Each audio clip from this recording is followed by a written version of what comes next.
महाविकास आघाडीकडून उमेदवारी अर्ज दाखल केलाय, मात्र कागदावरचं संख्याबळ बघता महाविकास आघाडीचं पारड कुठेतरी कमकुवत दिसतंय. कसं जुळवणार आहे तुम्ही?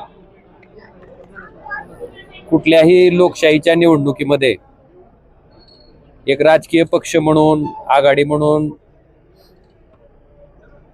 निवडणुकीला सामोरं जाणं हा त्या राजकीय कार्यकर्त्याचा धर्म असतो आणि त्या पद्धतीनं महाविकास आघाडी एकत्रितपणे ही निवडणूक लढवते.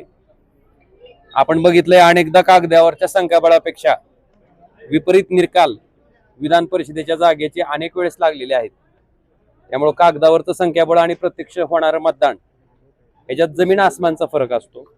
त्यामुळे निश्चितपणे मतदार जरी कागदावर संख्याबळ तुम्हाला कमी दिसत असेल तरी महाविकास आघाडीचे जे उमेदवार आहेत महेशजी देशमुख यांच्या पाठीशी निश्चितपणे मतदार राहतील आणि त्यांना विजयी करतील.